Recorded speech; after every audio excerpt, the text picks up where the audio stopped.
merci pour notre vidéo de suite sur PowerMC. Et surtout, n'oubliez pas de liker, de vous abonner et de liker notre vidéo, de vous abonner à la chaîne. Question de nous encourager et nous serons aussi attentifs à vos commentaires.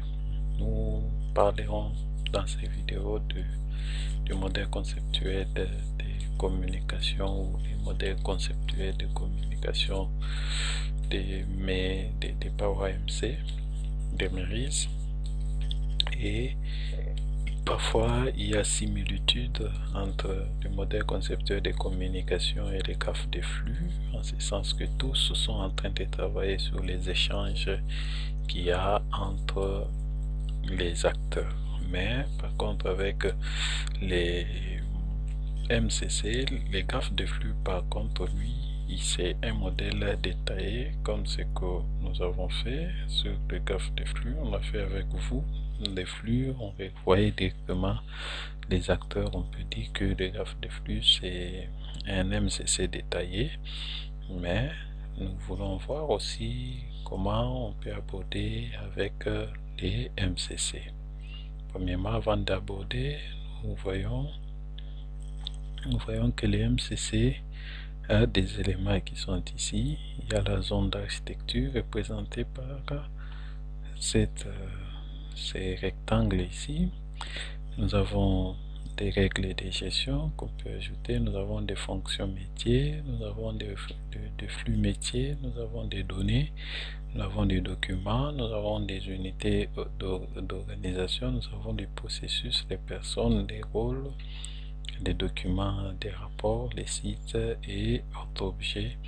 Donc pour ce qui concerne vraiment les graphes de flux, les MCC surtout, nous allons parler aussi des niveaux parce que les MCC, lorsqu'on les représente, premièrement on commence d'abord au premier niveau où on considère tous les systèmes qu'on veut étudier comme étant juste un site ou qui représente l'entreprise. Si l'entreprise est divisée en sites, plusieurs sites, donc on représente les sites là, mais comme quand il s'agit d'un seul site, donc on représente l'entreprise comme étant un site, comme étant une boîte noire, une boîte fermée, avec juste des acteurs externes. On entend acteurs externes, on ne voit pas vraiment d'unité organisationnelle, mais on voit plus comme étant une personne externe. Une personne, ça peut être morale ou physique. Et on essaie de voir quels sont les flux échangés entre cette personne. Donc, les actes peuvent être nombreux, mais quels sont les messages que on échange entre notre site et personne. Nous basons sur l'exemple de ce qui nous a permis de faire notre graphe de flux. Nous voyons que sur notre graphe de flux, nous voyons qu'il y a les fournisseurs qui sont acteurs externes et les autres ici sont internes au site, mais comme nous sommes en profondeur, on ne voit pas. On voit que des autres, il y a aussi des externes, mais avec ça, ça nous permet de bien comprendre.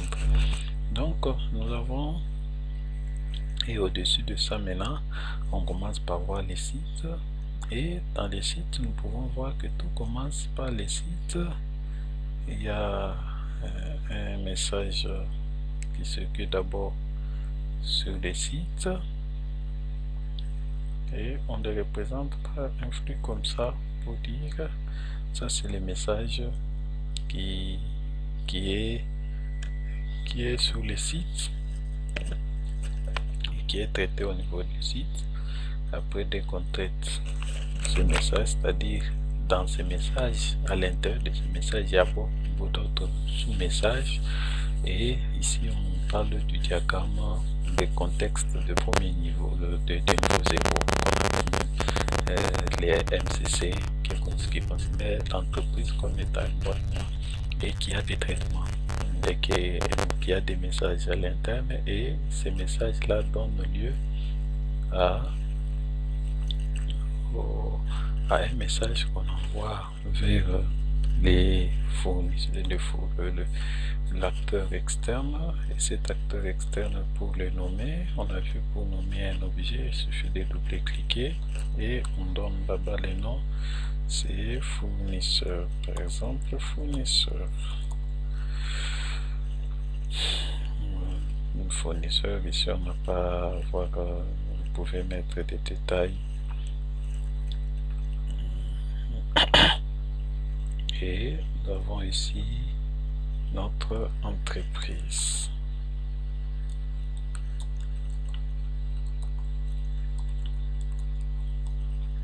Entreprise, hein, si on vous laisse les détails, vous pouvez les compléter.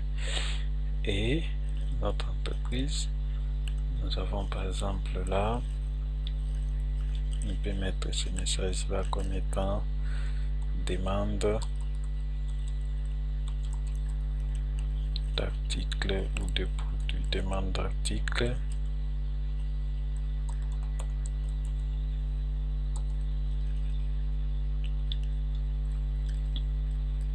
On applique.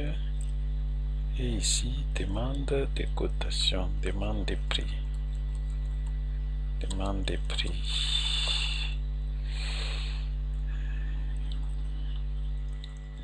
Demande de prix.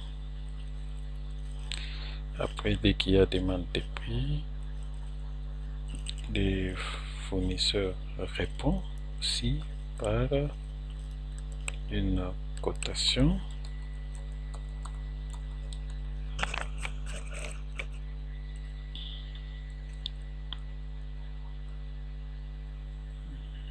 Et quand il y a une cotation,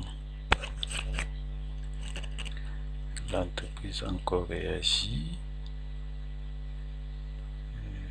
en elle-même. L'entreprise réagit en elle-même.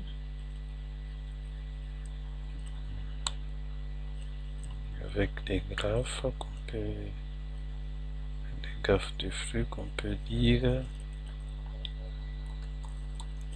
commande.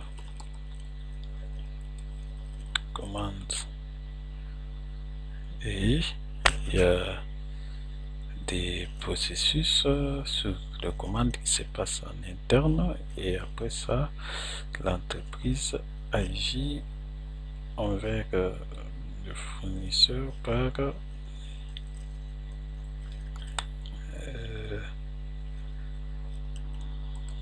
commande. On peut dire commande C, tandis qu'ici on peut parler plus de commander, et ici on parle de la commande seulement. Et après quoi, les clients, les fournisseurs fait quoi? Il répond à la demande de l'entreprise par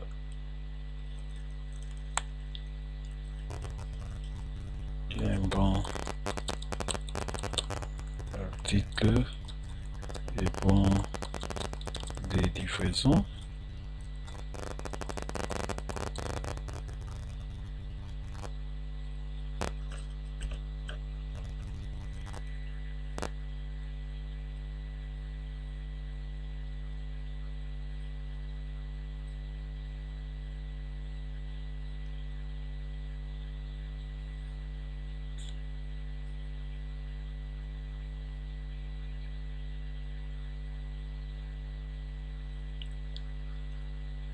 Voilà, article bon de livraison.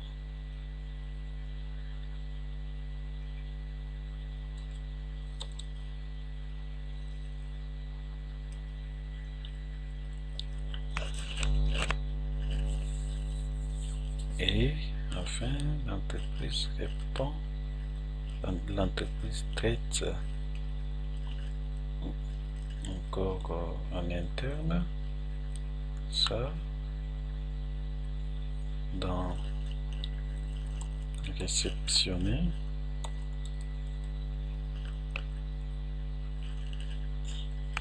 Et après réception, l'entreprise fait encore envers des clients et envers des fournisseurs ce qu'on appelle bon des réceptions.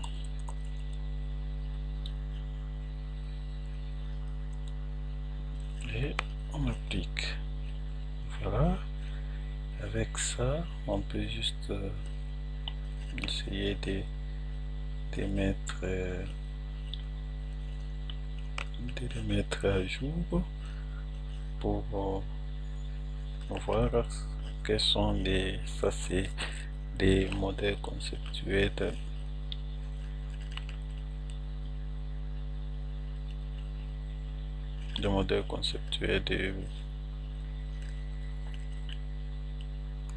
premier niveau, les modèles conceptuels de communication de premier niveau. On peut mettre là niveau 1.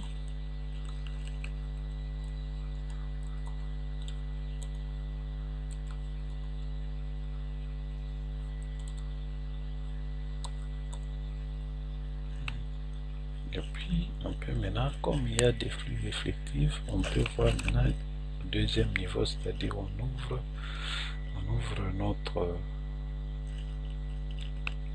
notre entreprise en mettant maintenant une architecture comme ça.